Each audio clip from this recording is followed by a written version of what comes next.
my name is Schanice Staples. I am a junior legal communications major from Seattle, Washington. When thinking about writing a legal memorandum, most people want to know, how will it benefit me and why do you write one? I will answer those questions as well as explain the different parts of a legal memorandum and why incorporating the law is so important. According to ellistonwordpress.com, the reasons why you write a legal memorandum are to inform someone, to ask for an action, or to make a recommendation. Learning this skill is very beneficial because it is used throughout the legal profession often.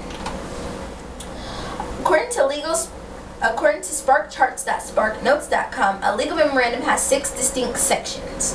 Those sections include the heading, the issue, the answer, the facts, the discussion, as well as the conclusion. I came up with a very great way to remember this acronym by using Howard is a feature of DC. Now, the first section, according to lumpkinworks.com, should be structured as such. The first section is the heading. You should have the to, which is the person you're sending the memo to. This should include their name as well as your job title. Next is the CC. You can omit this section if you're not copying it to anyone, but if you are, you then include their name as well as their job title. Next is the from, which is your name and your job title. You then have the date, for example, April 1st, 2012. Finally, you have the subject, which is basically the overview of what the entire memorandum is going to be about. The second section of a legal memorandum is the issue, which is basically questions presented. It is one sentence and it is, as I stated, questions presented or what the overall issue that needs to be resolved is. The third section is the answer. It is the answer to the issue. It is also one sentence, and you can think of it as a one-sentence conclusion. The fourth section is a very important section, and it is the facts section. The facts are very important because it is what you're going to use throughout the rest of your memorandum, such as in the discussion section. You should include as many facts as possible because as many facts as you can use, that is more ways to help strengthen your memorandum.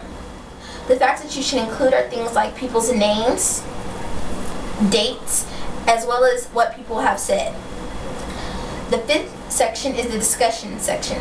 The discussion section should be written objectively, and this is where you analyze the law that you have cited as well as the facts, and you apply the law to the facts to make sure that they either do apply or that they don't apply. The sixth and final section of a legal memorandum is the conclusion. This is where you restate the answer in section 3, as well as it's a restatement of the facts and the laws that you have cited. It should be no longer than 5 to 10 sentences long. Now, as stated in the fifth section, the law is the most important part of a legal memorandum. It is the basis for which your entire legal memorandum stands.